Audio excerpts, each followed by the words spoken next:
Hi, friends. Have you ever felt hesitant hope for something better, but you're afraid it might not work out?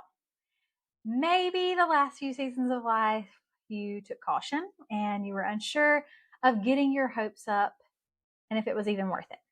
But what if I told you that hope, real, grounded, unshakable hope, can transform the way that you see your future? What if that's the very thing that could change your next season, your new year, and even your life? Let's talk about why it's time to get your hopes up. Welcome to There Will Be Joy. I'm your host, Lauren Alonso, and I am a wife and Southern mama of four and counting. I'm that crazy friend of yours who's always ready to dream big with you, cheer you on as you dance to the beat of your own drum, and help you find the silver lining in every situation. I'm here as your host to help inspire you to live with joy, equip you with every listen, and empower you in your journey. I believe that life is a series of stories worth telling. And in this podcast, I'm going to share my own stories, the stories of others, and practical tools to help you explore how to live with intention and purpose no matter what is thrown your way. My hope is that you smile a lot, cry a little, and laugh so hard that eventually you pee your pants. Not kidding, friend. You are welcome at our table, so pull up a seat. I have been reflecting a lot lately, especially as I prepare to welcome another baby early next year. Some of you know my previous birth experience with my son Abel. Well, it did not go as planned. It was not what I hoped for at all, what I envisioned to have a home birth. I literally had every detail planned. I had fresh flowers brought in from a local farm that I knew was pesticide free, and my crunchiness comes out. The birth pool was blown up. I was ready to go. I was taking the midwife's brew and trying to naturally induce labor.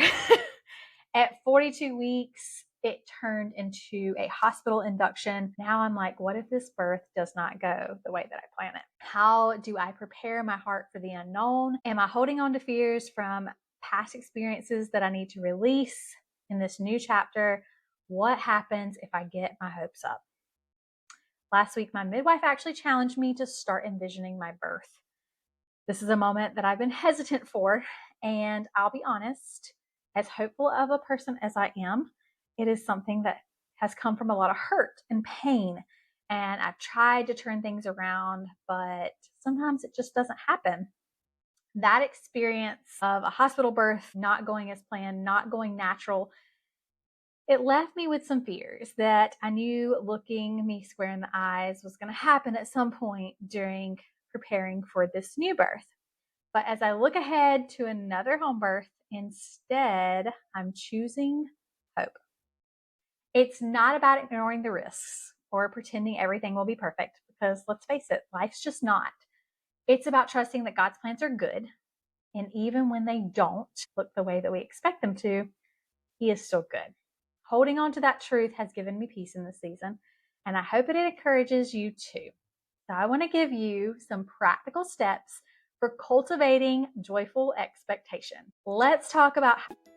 Hey mama, have you ever wished that you had a healthier, natural remedy right at your fingertips for those everyday moments, like soothing your little ones during seasonal changes or even their little boo-boos? Well, with Young Living Oils, you can do just that. From boosting wellness in your home to making simple swaps for chemical-free alternatives, these essential oils have been a game changer for us. Imagine a home filled with safe, natural solutions that you can trust, while also boosting your immune system. Ready to embrace a healthier lifestyle? Let's make it happen together. Click the link in the show notes to get started. Let's talk about how to shift our mindset towards joyful expectation for the new year or the next season of life. Especially as we're looking at 2025. Here are 5 practical ways to prepare your heart and mind for 2025. All right, number 1, if you're taking notes, is to focus on things above. Have you ever had one of those moments that was really tough, but you laughed to keep yourself from crying? I think we've all been there. If so, let me know what that experience was, because now you're on the other side of it, right? I heard some simple practice recently that I absolutely love. When a situation feels overwhelming, say out loud, this is good. Take a deep breath. This is good. Even if you don't fully believe it yet, it helps redirect our thoughts to look for the good. And it also helps remind me of the old hymn that goes, when peace like a river attendeth my way, when sorrows like sea billows roll, whatever my lot, thou hast taught me to say, it is well with my soul. That hymn was played through my little Baptist church in Cheddar, South Carolina, growing up, and it has stuck with me. So when I get stopped at every red light on the way to an appointment, running late with 3 kids, instead of losing my cool, I chuckle to myself and I say, this is good. And I kind of laugh at myself because I don't know that I believe it yet, but saying it gets me there. Start by grounding your thoughts in truth. Verses like Jeremiah 29:11, for I know the plans I have for you, declares the Lord, plans to prosper you, not to harm you, plans to give you a hope and a future. This verse reminds me that God's plans are good. Don't they remind you of that too? Okay, number 2 is what you seek, you'll find. Have you ever noticed that when you start looking for something like a yellow car or a blue minivan, if you're a mom of many, you start to see it everywhere. That's the power of focus, or what we also call the law of attraction. Instead of bracing for what might go wrong, intentionally look for the blessings each and every day. Make it a habit to write down one thing that you're excited about and looking forward to each day. I did this with my gratitude practice before. I'd be like, I'm grateful for these things, and it's probably something that happened the day before. And then I would be like, I'm looking forward to ... I really need to get back in the practice of that because it really does draw the good to you. And I love that practice as well. It's amazing how joy finds you when you're looking for it. Even in a day of wiping stinky butts and reheating your breakfast for the 3rd time, you can find the good if you're looking for it. All right, number 3 is taking every thought captive. We all know those people, the ones who suffer from something we call in the South stinking thinking. When you're around them, they drain you. Every conversation just makes you feel heavy. I want to encourage you that while there is a time and a place to sort out the reality of negative things, we don't want to live in that place. One of my all-time favorite scriptures is 2 Corinthians 10:5, and it says, take every thought captive and make it obedient to Christ. When fear or negativity creeps in, challenge those thoughts. Our minds are constantly trying to prove and find proof that we're right. To prove our own thoughts and beliefs, it's a form of survival, actually. We will seek out ways to prove that we are right. So if we have a thought, we will find proof and convince ourselves that all the what if scenarios that we're playing out in our mind will come to fruition, whether they're good or they're bad, to make sure that we are correct.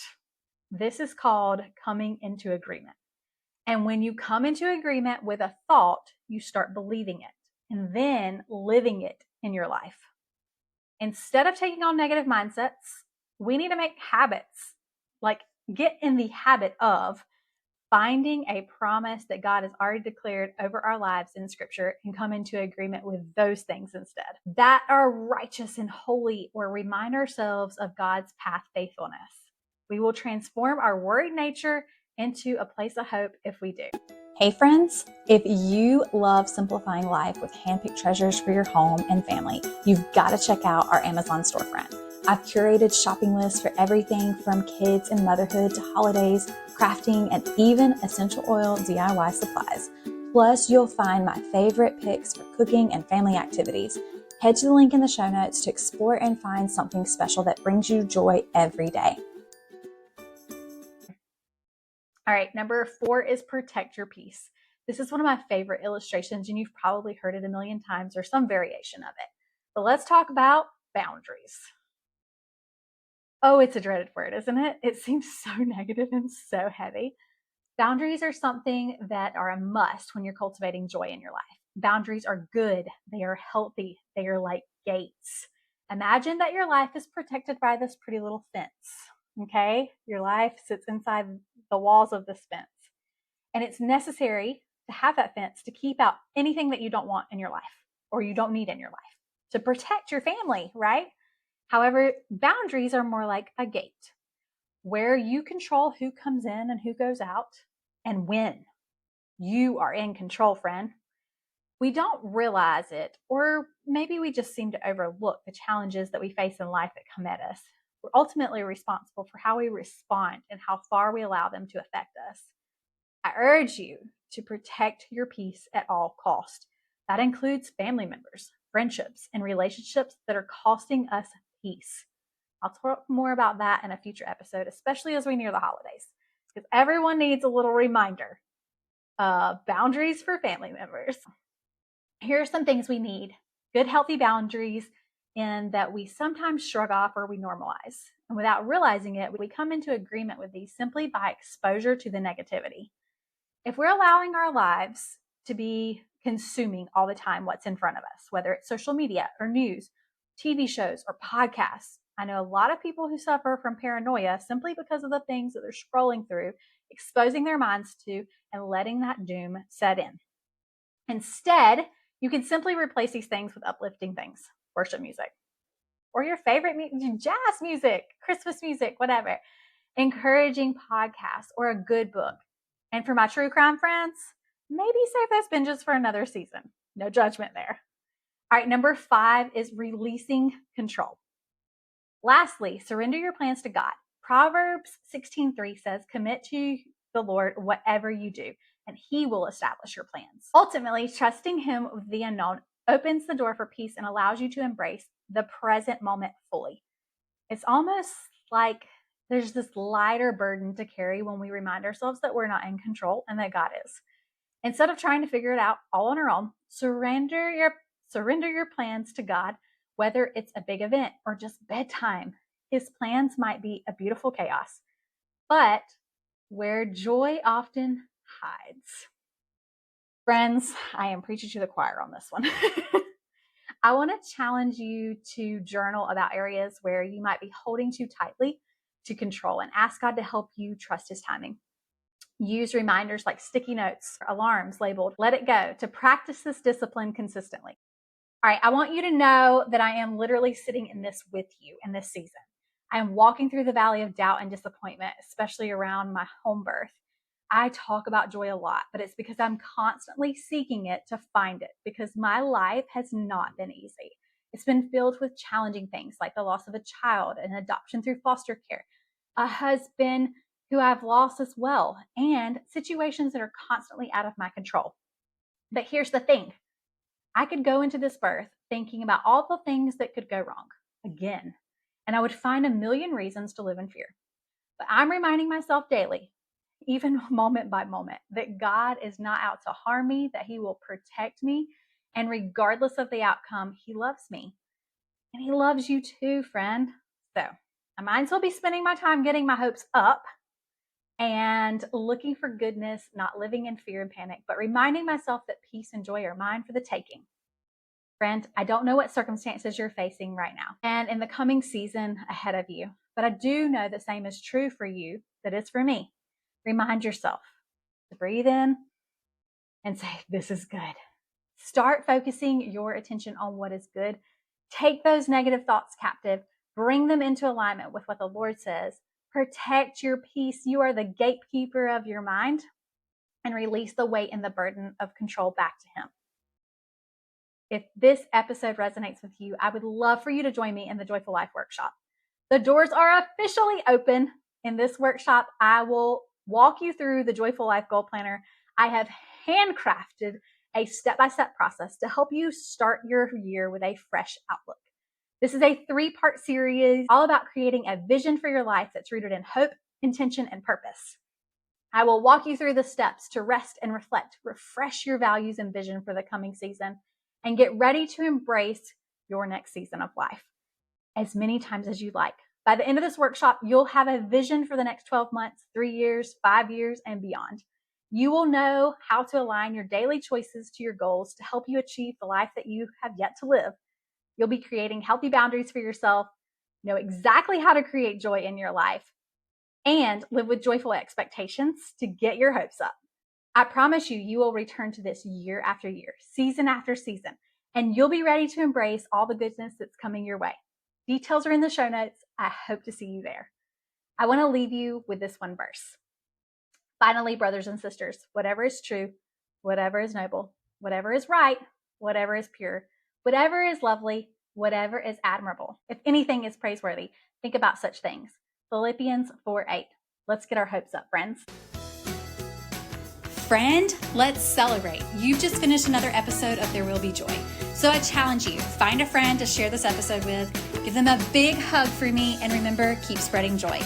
If you've enjoyed this episode, don't forget to subscribe on your favorite platform and join our free Patreon community. And as always, leave a review if you're finding value in these episodes because it means the world to me.